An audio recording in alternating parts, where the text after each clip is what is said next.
Assalamu alaikum friends, how are you? I am Abdul Khalik. Today something extremely useful and important is going to be talked about. Believe me or not, whatever losses, troubles, pains we have been bearing and incurring upon us, all of that was usually, not always, for one reason. That one reason is the topic of our today's discussion. That's why I call it something very, very important indeed. My dear friends, look, we often complain, feel pain as well, that I was not fairly treated by this person, that I was cheated, that I was manipulated and exploited upon by particularly by somebody who is apparently a friend, a relative of mine, a well wisher of mine, even the other people, wherever we are making the deal, one type of it or the other, we are seen bearing the loss and the trouble and the pain from there at many, many of the places, all because of one reason. That one reason is we don't negotiate properly. We don't negotiate properly. Our negotiation skills are very, very poor. Our knowledge about the negotiation is very, very poor, and we don't pay proper importance to it. Unfortunately, that is the reason that we suffer. That is the reason that we make the very poor deals. That is why we do have to repent and regret later on.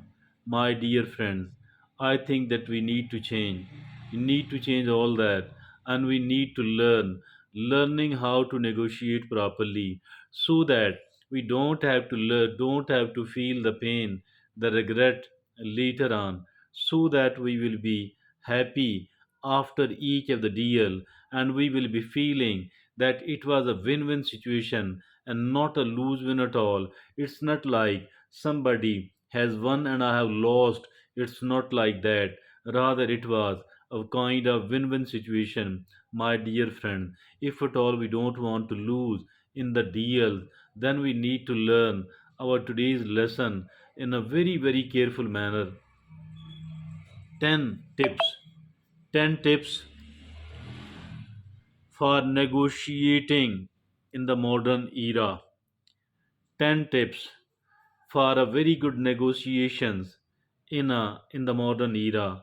These 10 tips, believe me or not, if at all we understand it well, if at all we practice it well, it will ensure that we are going to get the best one and not a poor one at all. So the first one is don't be afraid to ask for what you want. Don't be afraid to ask for what you want, whatever you want. Don't be afraid at all that I shouldn't be asking this thing. Maybe the other people will think that this is too big. I think there shouldn't be any sort of fear like this one, and we must not be afraid whatever we want to get. Be bold, be courageous, and be brave. Ask ask with the confidence, ask with the full of the confidence whatever you want from there, whatever you want from someone. And the second is shut up and listen. Shut up and listen. What is this, by the way? Stop talking and start listening. Not only that we have to start listening, rather we have to listen it very, very carefully and cautiously with full of the attention, because we have to bring out the important points. We need to understand it well, and then we need to take as much of the advantage as it will be possible out of all those points, my dear friend, it is said the 80-20 rule is applicable here as well. What is this 80-20 rule here? In the negotiation and in the listening, we have got two eyes and the two ears. We have to listen, and we have to watch. So all of these combined makes the four, and the fifth one is the tongue, and it actually mean that we have to speak for once and have to listen and watch for four times. 80-20 rule is very much applicable here. So we have to listen and watch for 80% of the time, and only 20% of the time we do have to talk. Shut up and listen. Now, speak the minimum and listen the maximum. Number three, do your homework. Yes, we need to do the proper homework. We need to prepare, and even better prepare. That is something really, really important.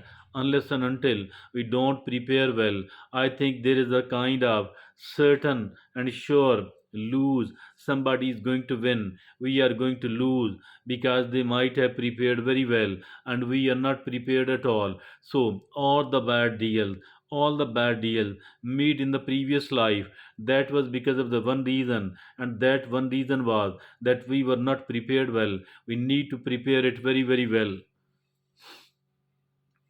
And now the fourth is always be willing to walk away. Always be willing to walk away. It means that don't let them think that you are so much eager, desperate, and committed to complete the deal. Rather give them a signal that I might walk away from here, that I don't need to do it here, that I should not be, I might not be able to continue. Always they should be afraid that you are going to say no and you are not going to move along further. So I think always, be ready to walk away from the situation. And now the fifth is don't be in a hurry at all. Don't be in a hurry at all.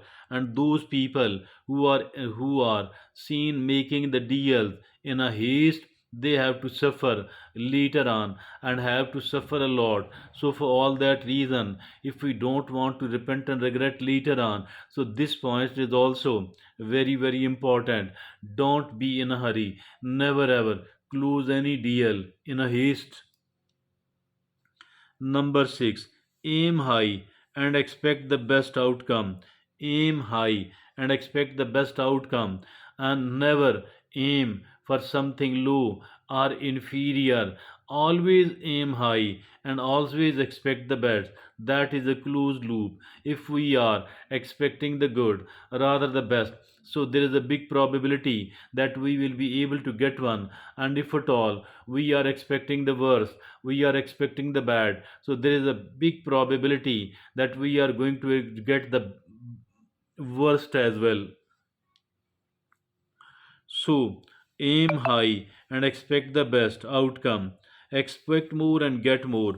That is the optimistic way. And now the seventh is focus on the other side's pressure. Mean what are the pressures upon that person, upon the other party, upon the other side, and do not focus upon the kind of pressures on yourself, because if at all you are focused upon the pressure which is on you to make a deal, I think that you will be in a hurry to do whatever they want.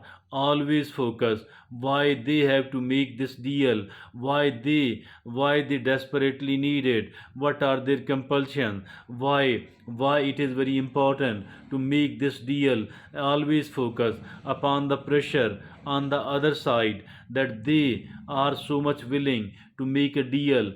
Do not pay much of the attention on the pressure which you are facing to complete the deal. So that is very, very important. If at all we are focused upon the pressure on the other side, we will be feeling more and more confident. And if at all we are focused upon the pressure upon me myself, upon this side, upon my side, what is going to happen? We will be in a jitter, we will be feeling nervous, and we will be in a haste, in a hurry to close a deal. And if at all we are in a hurry, obviously the conditions are going to be theirs and not ours. Now, the eighth is show the other person how their needs will be met. Yes, after all, we have to give them something, and try to understand what are their genuine needs and what is their bottom line, plus what are their just demands, and they will be giving away these demands. I think that some of their genuine needs have to be met, if not all, at least some of their genuine needs have to be met, and we need to show them how their needs are going to be met. We need to tell them verbally, not necessarily we are going to do everything else which they desperately need and which is their genuine need, but at least out of their genuine need, we are going to do and we are going to deliver some of these, and we have to show them how their needs are going to be met. Now, the ninth is don't give anything. Don't give without getting something in return. Whatever you are going to give, either on demand, on their demand, or just because of yourself, okay, get ready to do that. But always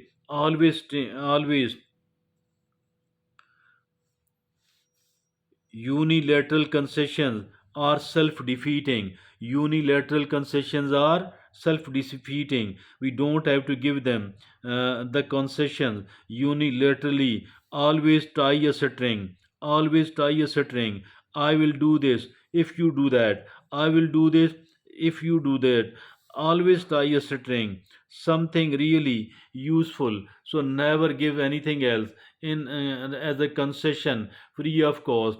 Always it should be just like a trading, and get something in return for whatever you are going to do for them. And now the tenth and the last is don't take issues or other person's behavior personally. Don't take issues or other person's behavior personally. Ignore it. If at all these are not very important, ignore it. Focus on the core issues, focus on the real issues, and always be objective. Never take it personally at all. Be as much objective. Look upon everything else in quite an objective manner. I think these are the 10 tips for a very good, for a very successful negotiation. To make a very good deal with anyone else, we need to learn how to be a good negotiator. And as far our today's lesson is concerned, as far our today's talk and discussion is concerned, I believe that this is extremely useful, extremely beneficial. We all need to learn it very well, so that we are able to make the better and the good deals, and we are also able to avoid the bad deals we may have to repent and regret later on. Thank you. Jazakallah.